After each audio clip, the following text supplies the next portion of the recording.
Imagine this, two apocalyptic visions written thousands of years apart. One hidden in the shadows, Enoch, and the other canonized and revealed, Revelation. Yet, they both describe the same climactic battle. The final war is not just a showdown between armies. It's a spiritual climax between light and darkness, between God's seal and the beast's mark, between the Lamb and the devourers of the earth. So, let's break it all down, symbol by symbol, prophecy by prophecy. Enoch's vision from 1 Enoch chapter 90, verses 13 through 16 says, "I saw that a great sword was given to the sheep, and the sheep proceeded against all the beasts of the field and slew them." The sheep here represent the righteous, led by the white bull, a messianic figure who brings justice and restores order. The beasts are nations and corrupted rulers who oppose God's people. Now, Revelation's vision, chapter 19, verses 11 through 21 says, "Then I saw heaven opened, and the one riding was called Faithful and True. The armies of heaven followed him." Jesus returns on a white horse with the armies of heaven behind him. He strikes down the nations and casts the beast and false prophet into the lake of fire. So, let's analyze this a bit. The white bull equals the white horse rider. Both represent the Messiah in battle mode. The sheep with the sword, that's the saints who overcome, just like in Revelation chapter 12, verse 11. The beasts, well, they're governments under satanic influence. My confidence level here is high. Why? Because the symbolism in both texts is consistently interpreted by ancient Jewish and Christian scholars as apocalyptic representations of cosmic warfare. And that's all coming from 1 Enoch, chapter 90, and Revelation chapter 19. Enoch's giants in 1 Enoch 15, verses 8 through 12 say, "Now the giants who are produced from the spirits and flesh shall be called evil spirits upon the earth. They will afflict, oppress, destroy, attack. These spirits, offspring of the watchers and human women, become disembodied demons, roaming the earth to possess and corrupt." In Revelation's beast, chapter 13, verses 1 through 4, it says, "Then I saw a beast rising out of the sea. The dragon gave him his power. The beast, empowered by the dragon, who is Satan, deceives the world and demands worship." So let's take a closer look at this. The giant spirits, as described in the Book of Enoch, become the unclean spirits mentioned in Revelation chapter 16, verse 13. The beast, well, he may actually be possessed or empowered by this ancient demonic rebellion. The dragon, that's the same serpent from Genesis, and he's connected with the Watchers.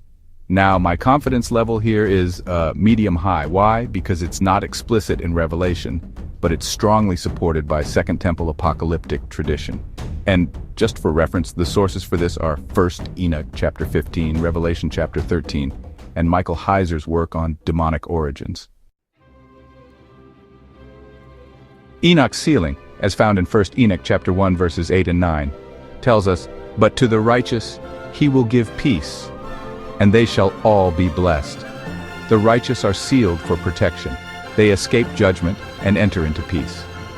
Now in Revelation's sealing, specifically chapter 7, verses 3 and 4, and chapter 14, verse 1, we hear, "Do not harm the earth until we seal the servants of God on their foreheads.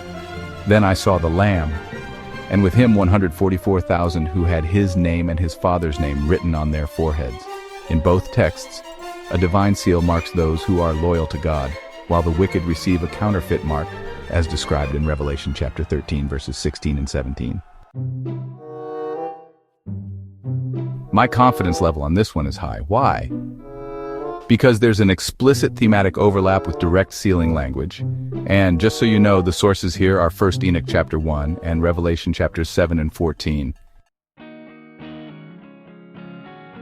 "Then the first heaven shall pass away, and a new heaven shall appear, and all shall live and not return again to sin.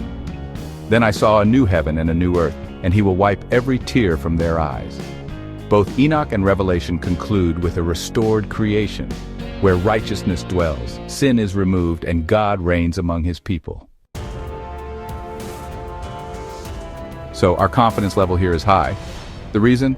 Well, there's a structural symmetry between prophetic ends, and it really aligns with Isaiah 65 and 66. The sources are 1 Enoch 91 and Revelation 21. Enoch's 10-week plan aligns with the Danielic and Johannine apocalyptic frameworks. Honestly, it's not a stretch, it's a mirror. All right, folks, let's talk about the confidence level here. I'd say it's medium-high. That's because Enoch's weeks are, well, they're symbolic, but they actually line up with those prophetic eras we see laid out in Daniel and Revelation. And just so you know, we're pulling from sources like 1 Enoch chapters 93 and 91, and the Revelation timeline. So, what does all this mean for us today? Well, we're not standing at the beginning of prophecy. We're actually right at its climax. The final battle, it's not just something off in the future. It's spiritual, and it's happening right now. The Book of Enoch, it gives us some of that missing context we need to really understand Revelation. If it feels like the world is upside down, that's because the Watcher's rebellion never really ended. It just adapted over time. The war Enoch saw, that's our war too. And the Messiah he described, he's the king who's coming back real soon. Hey y'all, if you'd like to help us spread the word of God, please like, subscribe, comment, and share. And don't forget to ring that notification bell so you don't miss a new video. If you've got a biblical topic you'd like us to dig into, just let us know in the comments. Thanks for being a part of Bible Teaching Hub. We sure do appreciate your participation. You'll find deep dive questions, verse cross-references, timeline graphics, and personal reflection prompts waiting for you. And hey, don't forget to subscribe to Bible Teaching Hub for unfiltered, faith-filled prophecy studies just like this one.